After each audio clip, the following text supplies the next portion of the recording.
在我们错综复杂的社会结构中，每个人都有自己独特的生活经历和视角。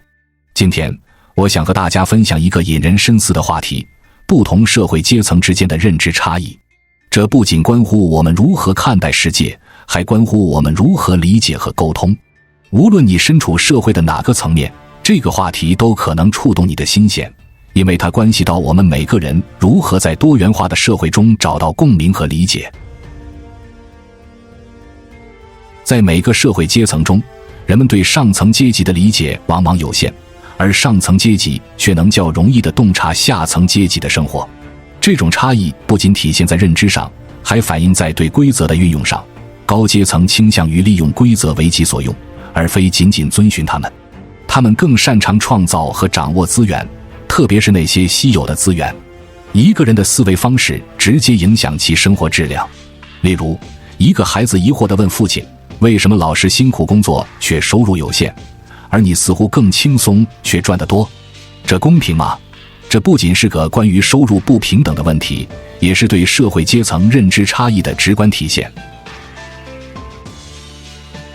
人之所以是底层，表面是受局限于自己的资源，深层次是受限于自己的思维，本质是深度认可病毒观念。只要有正确的高层思维，即使没有资源，也会不断地识别机会，寻找机会，最终突破阶层的限制。而很多人不是看不到、接触不到高层思维，而是骨子里排斥高层思维，坚信自己的错误的病毒思维。那么穷人变富的过程中，最大的阻碍是什么？出身贫穷的人是绝对不可能在这个社会上获得真正的成功的。因为穷人从小接触的文化是没有杀伤力的，都是怎么做顺民的文化。顺民是不会关心谁当老大的，反正我有饭吃就行了。什么叫假知识？就是在学校学的都是假知识。什么叫真知识？就是在社会上学的东西都是真知识。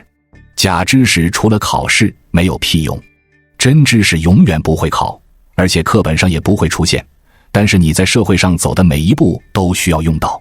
教育本身就是一种驯化，我以前说过，教育分3个层次。第一个层次是什么能做，什么不能做，这个叫平民教育。第二个层次叫做什么赚钱，什么不赚钱，这个叫做精英教育。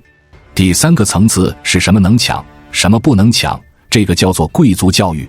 文化永远只有2种，就是精英文化和洗脑文化。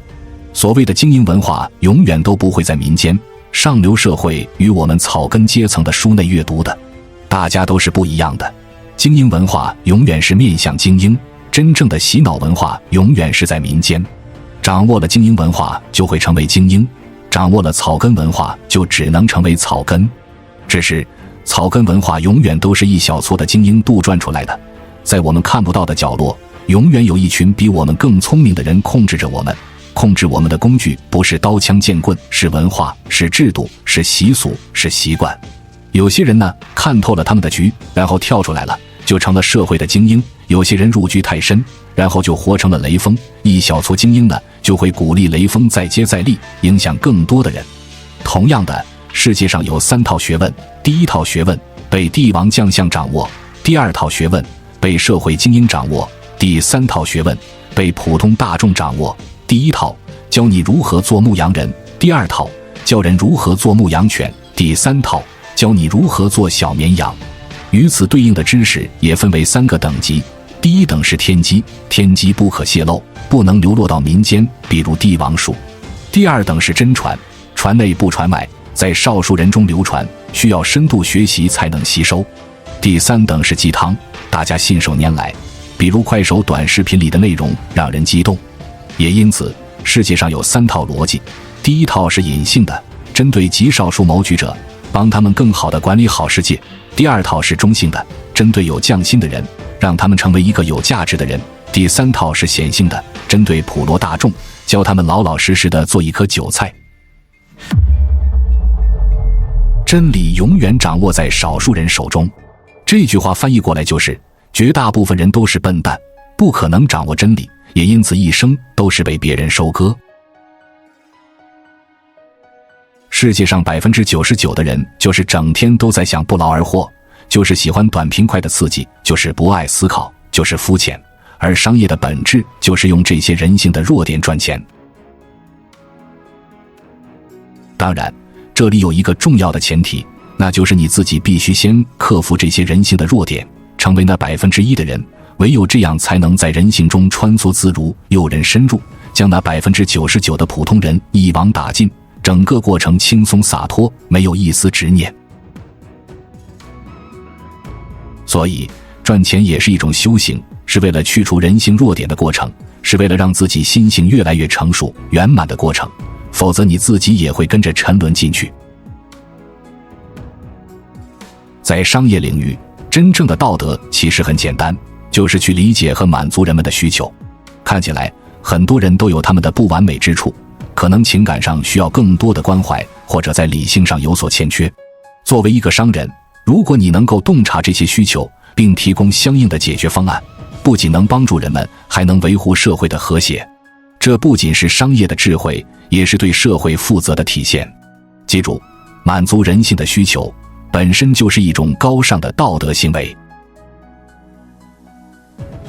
世界上最难的事有2个，第一个是把自己的思想装入别人的大脑里，第二个是把别人的钱放到自己的口袋里。第一个是触动灵魂，第二个是触及利益。所以有句话叫触及利益比触动灵魂还难。有意思的是，这2件事往往是同时发生的，只要你能把思想装进别人的大脑里，触及别人灵魂，别人就会乖乖地把钱放在你的口袋里，触动别人利益。因此世界上最顶级的能力，就是随时能给那99%的人的大脑重装一套系统。而对于这些芸芸众生来说，如果他们一直在享受商家抛过来的各种诱饵，比如短视频、娱乐节目、游戏等等，那么只会更穷，更被收割。只有极少数人忽然间醒悟了，忽然发现自己不能这样沉沦，开始学习、思考、长期主义，才能逐渐走出自己的处境。在我们进一步探索之前，别忘了关注才知道，并点击小铃铛。我们将继续揭示更多关于金钱的真相，祝你迅速实现财务自由。一个极其残酷的真相，让绝大多数人一直保持贫穷的状态，是一切私有制社会，不管是奴隶制、封建制还是资本主义，存在的必要条件。近代以来，真正阻碍穷人们的发展和进步的是社会的因素，即人对人的剥削与压迫。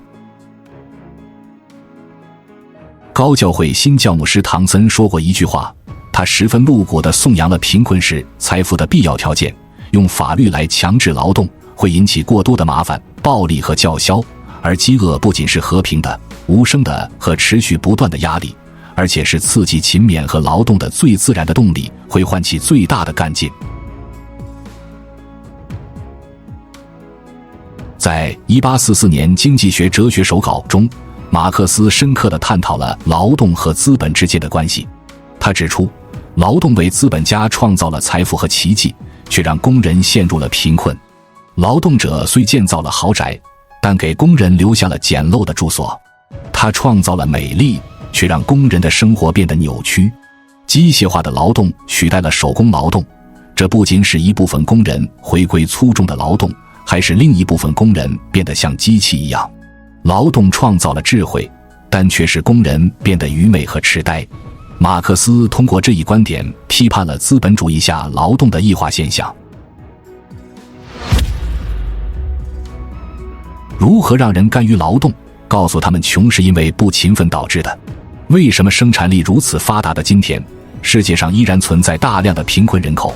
原因就是世界原本就是这样设计的。假设一夜之间穷人都变富了，那么第二天富人就要自己洗衣服，自己下厨房做饭，还要自己去种田种菜养猪。富人是绝对不允许这样的事情发生的。财富的生产离不开人的劳动，否则肥沃的田园就会变得荒凉，工厂的流水线就会变成废墟。那么富人依靠什么来驱使穷人劳动呢？如果依靠法律强制执行，某一部分人必须劳动，一部分人坐享其成，那必然会产生强烈的矛盾。但是如果换一种方法呢？让一部分人永远的贫穷，并且告诉他们穷是因为不努力、不勤奋所导致的，那么他们就会毫无怨言地拼命干活，妄图通过勤劳致富。我们在思考一个问题：富人如何让自己手里的钱更值钱？假设富人看中一个人，想用钱买这个人的自由，那么怎么才能降低成本？如果这个人出身富有，那么富人就要付出巨大的成本。但假设这个人出身贫寒，那么大概率用少量的钱就能达到目的。这就是某大厂建在郑州而不是杭州的原因。杭州穷人太少，劳动力成本比较昂贵。观察我们身边的人，那些工作最卖力、最不敢违背老板的意愿、最不敢换工作的人，是不是那些有家庭有孩子，并且背负着巨额贷款的人？所以穷人越穷，雇佣他们的成本就越低，富人手里的金钱购买力也就越强。一个非常残忍的真相，99%的人来到世界上都是为了凑数的，都是为了充当社会运转的辅料，是社会发展的冗余。为了让大家看懂，先给大家看一个比喻，这个故事需要一定的智商才能看懂，大家一定要好好品，里面蕴含着天机，但能读懂的人寥寥无几。主人对埋头拉磨的驴说：“你真的很了不起，没有你，大家都得吃粗粮。”驴憨厚地笑了笑，拉磨的步伐更快了。晚上，主人全家一边吃着驴磨的新粮，一边教育小孩，千万不要学那头蠢驴，一辈子都在围着磨盘转。驴结束了一天的劳累，一边吃着玉米杆，一边对小驴说：“快长大，我要教会你拉磨，这是最受人尊敬的职业。”这个世界最残忍的真相，莫过于99%的勤奋努力，但认知低下的穷人，养活了1%的坐享其成的富人。这99%的人来人间都是为了凑数的，他们充当了社会运转的辅料，是为了帮助1%的人活得更好，实现各种自由。当然，这1%的富人为了能够稳固自己的位置，不断地去设计各种规则，去限制和操控那99%的穷人。富人的财富都来自穷人的劳动，穷人越努力，富人就越富有，这就是勤劳致富的真相。富人会让穷人世世代代的穷下去，这样自己才可以坐享其成。为了实现这个目的，富歌颂勤奋是一种美德，高呼努力改变命运。要让驴推磨，就必须蒙住驴的眼睛，让他们保持埋头苦干的状态。驴如果清醒了，这磨就推不下去了。偶尔有一些穷人忽然觉醒了，开始升维思考，去钻研富人的心理和制度设计，就像游戏角色开始研究游戏程序一样。一旦他发现终身升级打怪毫无意义，就开始思考谁是这一切的设计者，如何才能颠覆当前的规则。如果穷人真的学会思考了，富人会非常焦虑，因为他们的地位随时都会被取代。为此，富人制造了大量心灵鸡汤，以及各种情绪安慰的口号，还有像直播、短视频、游戏、娱乐节目这样的奶头乐，让穷人沉沦。这个方法非常奏效，绝大多数穷人都深陷其中，不可自拔。所以，这个时代最有意思的地方在于，穷人都在享受生活，因为各种快乐来得太容易了，而富人却在思考人生，思考如何设计更好的制度去奴役他们。动富人的利益，如同动他们的性命；动穷人的认知，如同刨他们的祖坟。穷人的愚昧恰是富人利益的来源，把这个真相公之于众的人，会同时受到穷人和富人的打击，因为你动了富人的利益，毁灭了穷人的幻想。反而是那些炮制安慰剂和迷幻药的人，会受到所有人的欢迎。为什么99%的人的宿命就是被收割？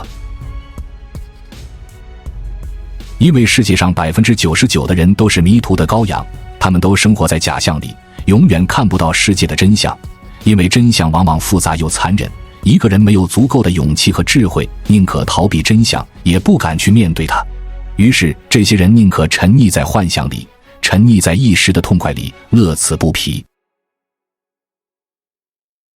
这就是乌合之众，也叫巨婴。世界上只有1%的人能看到真相，因为他们有足够的勇气面对世界的真实，有足够的勇气面对人性的恶，有足够的胸襟接纳世界的不公。真相永远掌握在这些极少数人手中，这些人才是世界的主宰者。也因此，这1%的人可以随意操控那99%的人。举个例子，很多高人1%的人拥有化繁为简的能力，却为什么不去这样干？原因只有一个，这样干就赚不到钱。化繁为简是智慧，化简为繁是商业。当他们把问题化繁为简，看清真相之后，如果想商业化，还必须把它再化简为繁，制造假象。因为99%的人只愿意为复杂的东西买单，尽管这会使他们更加懵逼，但是这些人的宿命就是越来越懵逼，这也是韭菜的典型特征。99%的人往往更容易被复杂的描述和套路所打动，越是花里胡哨的东西，越能让他们着迷。实际上，大众那99%的人追求的从来不是什么真相，而是各种极端的情绪、偏激的观点、复杂的表象持续的上瘾。凡是让大家感觉不爽的真相，大家会一直充耳不闻。相反，凡是能让大众产生美好幻想的谎言和套路，却可以让大众狂热，这就是人性啊！自古真心留不住，唯有套路得人心。谁掌控了影响大众想象力的艺术，就掌控了统治他们的艺术。商业的本质就是8个字：看清真相，制造假象。先看清真相，化繁为简，再制造假象，化简为繁，让大众沉迷其中，玩得不亦乐乎，你就成功了。大众从不想要真相，他们只是渴望被理解、被认同。千万不要用你认为的真相强加于人，你只需要理解他们目光的狭隘，看清真相之后，就去制造幻想，让他们沉迷，制造各种眼前的小利益，让他们纷至沓来，你就能大获成功了。这是每一个商人必备的本领。再思考2个对应的问题：消费者想要的真的是价值吗？大众想得到的真的是真相吗？其实大家想要的既不是价值，也不是真相，他们只是渴望被理解，渴望得到情绪安慰。千万不要把你认为的真相强加于人，也不要把你所认为的价值和好产品给他们，你只需要理解他们，安慰他们，你就能大获成功。这就是商业的本质。所以互联网上最容易传播的从来就是各种情绪和偏见，而不是真正的价值。这99%的人自以为掌握了各种真理和见识，其实他们只是把情绪当理性，把信息当知识，把偏见当思想。这就是为什么很多商家总是喜欢使用不断重复、狂轰滥炸的广告方式。这种方式虽然粗俗无礼，把消费者当傻子一样去戏弄，但是让消费者还是会不断去买单，不断的去上钩，飞蛾扑火一般的涌来。那些给大家提供真相和价值的人会遭到大家的一致唾弃，相反，那些给大众提供假象和小便宜的人却可以成为大众的主人。所以世界上99%的人追求的并不是真相和价值，而是各种情绪安慰、各种小便宜、各种美丽的谎言。请大家记住这4句话。